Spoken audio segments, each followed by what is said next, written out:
Pessoal, a paz do Senhor seja com todos.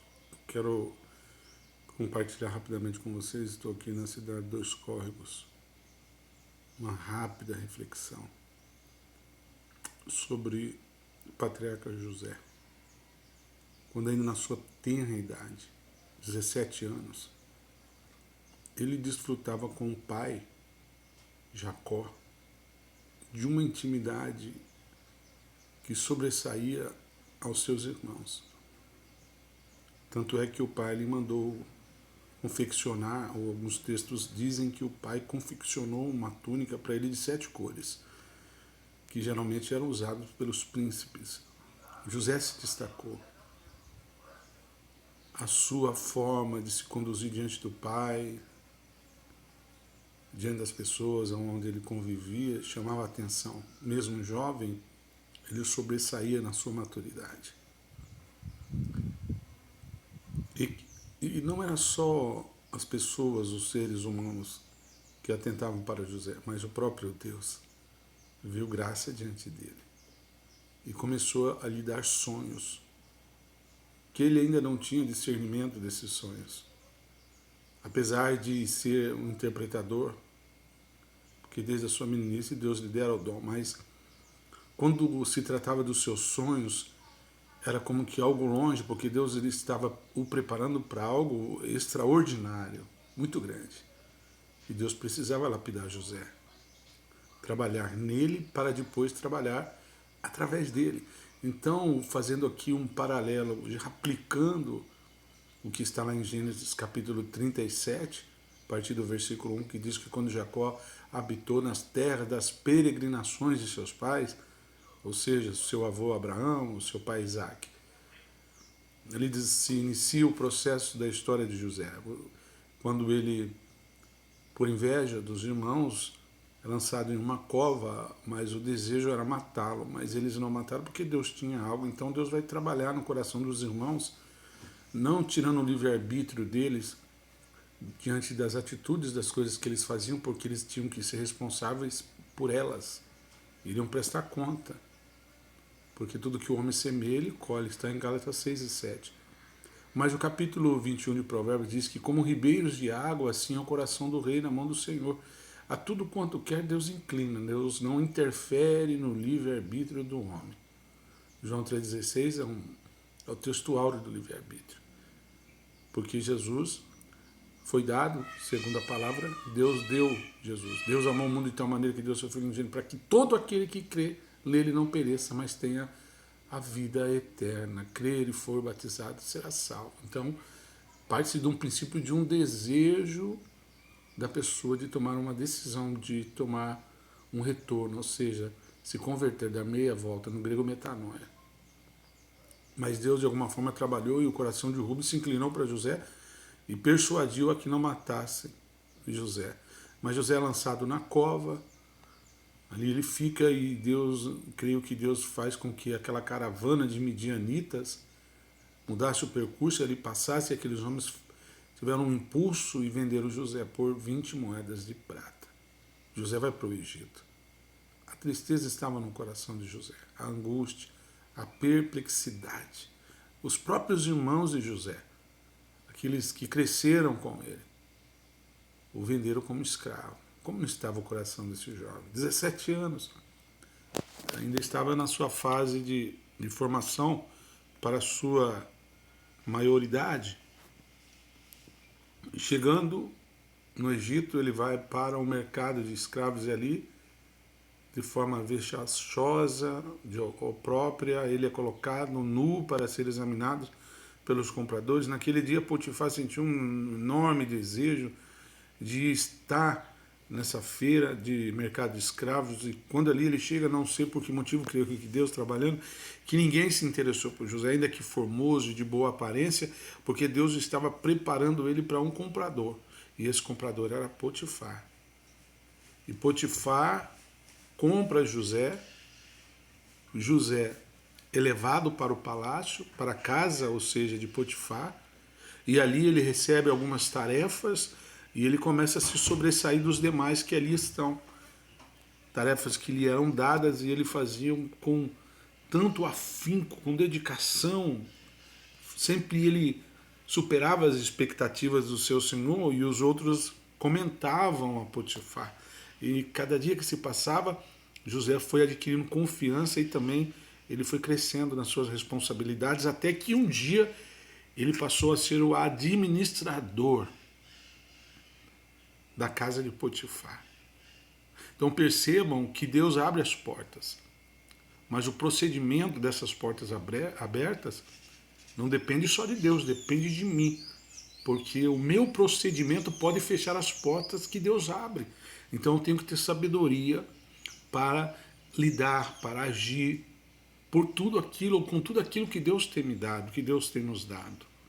José só sobressaiu. Isso não quer dizer que todas as vezes que fazemos a vontade de Deus, se enquadramos na sua vontade, que nós não vamos enfrentar dificuldades, resistências e circunstâncias para tentar nos afastar do propósito, como foi com José.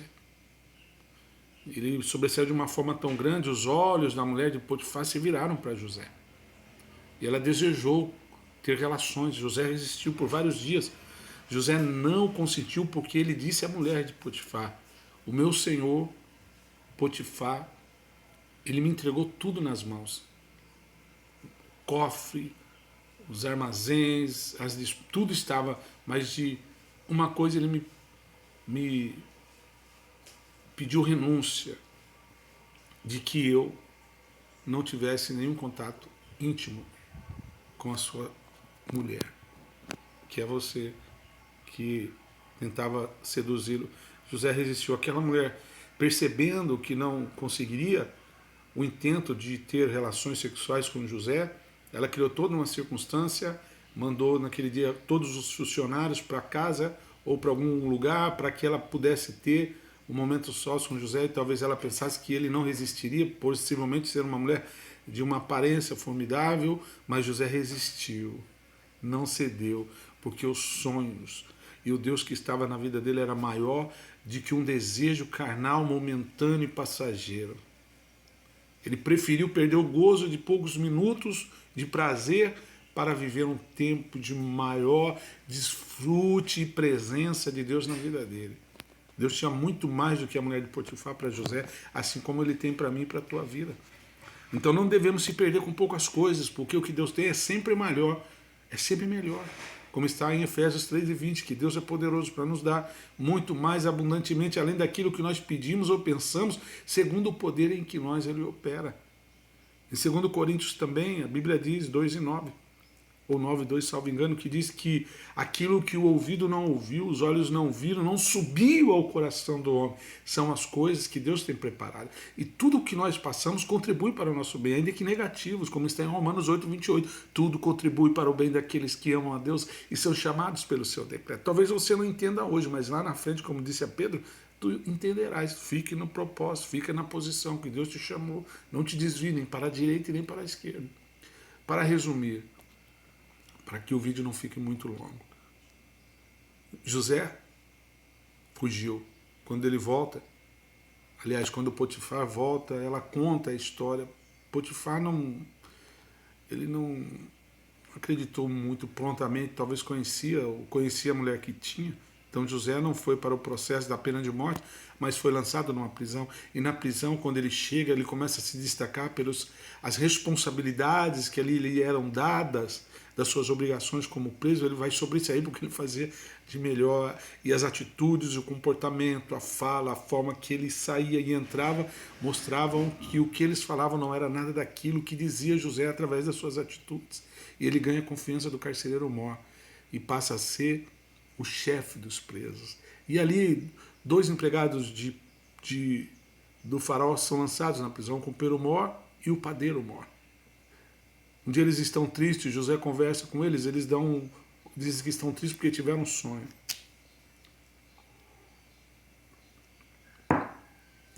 José interpreta o sonho deles.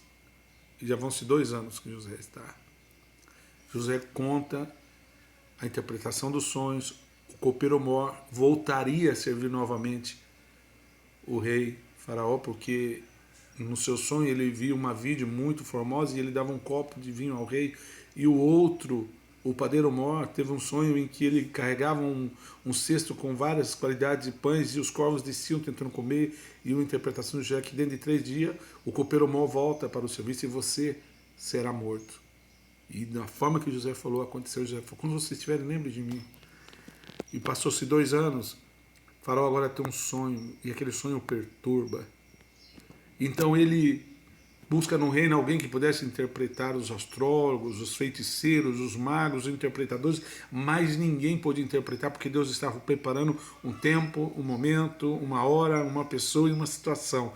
Deus está e sempre estará no controle de todas as coisas. O salmista diz que ele reina e reina perpetuamente. Nada acontece fora da vontade do Senhor.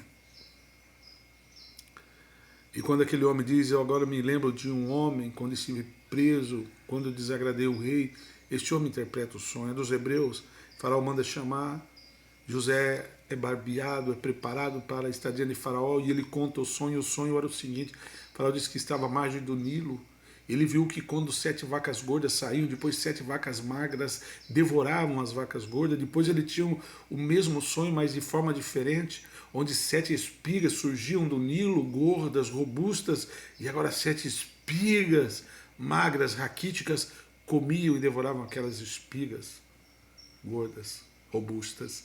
José dá a interpretação e diz que as vacas gordas e os milhos robustos simbolizavam 7 anos de muita fartura, e as vacas magras, raquíticas e as espigas ressecadas representavam logo após esses 7 anos, 7 anos de muita fome e muita escassez. Então José dá a Faraó uma interpretação e também como ele deveria se conduzir. Você deve juntar tudo que tem para os tempos bons de 7 anos, porque quando vir o tempo, os dias maus, você terá e você poderá socorrer toda a terra. E ele diz, procure alguém que seja responsável por essa responsabilidade. Como eu disse, José, quando foi vendido pelos irmãos, na casa de Potifar, mas o tempo da prisão, se passam aí 13 anos. José agora está com 30 anos. Lembrando alguém que começou o seu ministério. Porque o nome de José que é dado por Faraós, Zafanete Paneia, quer dizer o Salvador. Aqui nós vemos um paralelismo entre José e Cristo, o Salvador, aquele que vai suprir, aquele que veio para dar uma direção. E Faraó pensou, quem colocaríamos a não ser este jovem? E José agora recebe da mão do rei um anel. Faraó diz a ele que ninguém levantaria o pé ou baixaria, eu não faria nada, sem a ordem e o decreto e a vontade de José. Só Faraó estaria acima de José. Então pense como Deus trabalha. Tudo contribui. Não valorize o tempo que você está vivendo hoje como algo imudável, irrevogável. Seja nos momentos bons e nos momentos ruins, temos que viver de forma ponderada, equilibrada, sábia, porque tudo passa. Mas a palavra de Deus, Mateus 24, 31 ao 33, diz, passarão os céus e a terra, mas a minha palavra não passarão, diz o Senhor. Então confie em Deus. Tudo tem um tempo e um momento de Deus.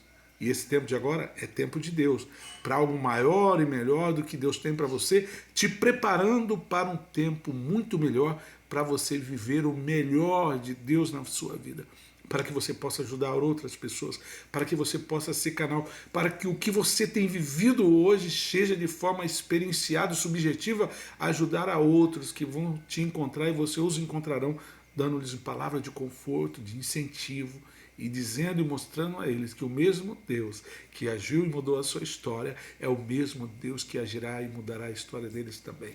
Que Deus em Cristo te abençoe rica e poderosamente, em nome de Jesus. Um abraço e até o próximo vídeo, se Deus assim nos permitir.